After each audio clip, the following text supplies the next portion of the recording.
بسم اللہ الرحمن الرحیم۔ صرف 5 منٹ کا مدرسہ قرآن و حدیث کی روشنی میں 10 رمضان المبارک۔ نمبر 1، اسلامی تاریخ۔ حضرت عیسیٰ علیہ السلام کے معجزات۔ اللہ تعالیٰ نے حضرت عیسیٰ علیہ السلام کو نبوت کی تصدیق کے لیے بہت سے معجزے عطا فرمائے تھے، مثلا بغیر باپ کے پیدا ہونا، پیدائش کے بعد ماں کی گود میں ان کی صفائی بیان کرنا، مردوں کو زندہ کرنا، اندھے اور کوڑھی کو اچھا کر دینا، مٹی سے پرندہ بنا کر پھونک مار کر اڑا دینا، لوگوں کے گھر میں رکھی ہوئی چیزوں کا بتا دینا، ان کی دعا سے آسمان سے دسترخوان کا اترنا، زندہ آسمان پر اٹھا لیا جانا، قیامت کے قریب دنیا میں دوبارہ تشریف لانا۔ یہ وہ معجزات ہیں جن کی شہادت قرآن پاک دے رہا ہے۔ جب حضرت عیسیٰ علیہ السلام نے لوگوں کو توحید و ایمان کی دعوت دینی شروع کی تو آپ علیہ السلام کی محبت و عقیدت اور قبولیت میں دن بدن اضافہ ہوتا جا رہا تھا، مگر یہودی قوم اس دعوت و شہرت کو اپنے لیے بڑا خطرہ سمجھنے لگے، اس لیے انہوں نے بادشاہ وقت کو اپنا ہم خیال بنا کر قتل کرنے کا منصوبہ بنایا۔ جس مکان میں آپ علیہ السلام اپنے ساتھیوں کے ساتھ موجود تھے اس کو گھیر لیا۔ موقع پا کر آپ کے ساتھی بھاگ کھڑے ہوئے۔ اللہ تعالی نے اپنی قدرت سے حضرت عیسیٰ علیہ السلام کو آسمان پر زندہ اٹھا لیا اور ایک یہودی کو آپ کا ہم شکل بنا دیا، جس کو ان لوگوں نے پکڑ کر سولی پر چڑھا دیا اور یوں سمجھا کہ ہم نے عیسیٰ علیہ السلام کو ہی سولی پر چڑھا دیا۔ نمبر 2، حضور صلی اللہ علیہ وسلم کا معجزہ، دعا کی قبولیت۔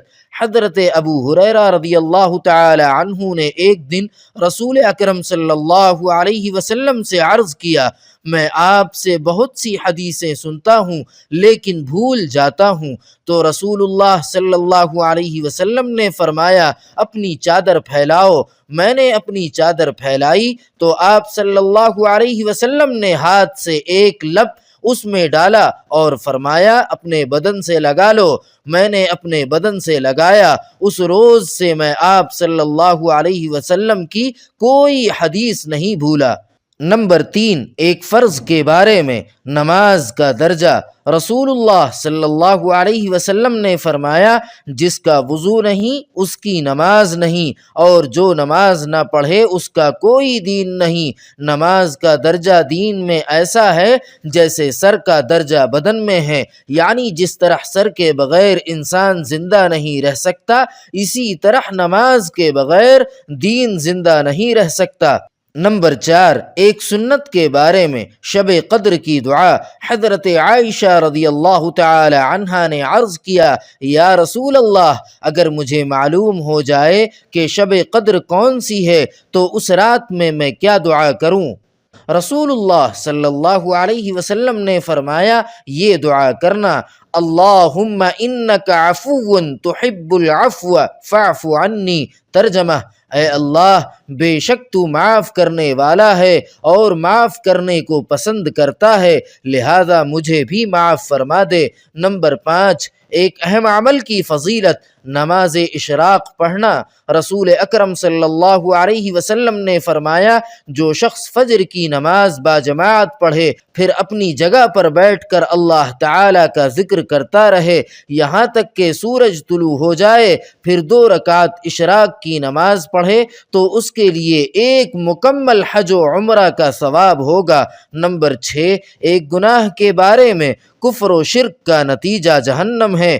قرآن کریم میں اللہ تعالی فرماتا ہے، جو بھی اللہ تعالی کے ساتھ شریک ٹھہرائے گا اس پر اللہ تعالی نے جنت حرام کر دی ہے اور اس کا ٹھکانہ جہنم ہے، اور ایسے ظالموں کا کوئی مددگار نہیں ہے۔ نمبر 7، دنیا کے بارے میں، دنیا کی چیزیں ختم ہونے والی ہیں۔ قرآن کریم میں اللہ تعالی فرماتا ہے، جو کچھ تمہارے پاس دنیا میں ہے وہ ایک دن ختم ہو جائے گا، اور جو اللہ تعالی کے پاس ہے وہ ہمیشہ باقی رہنے والی چیز ہے۔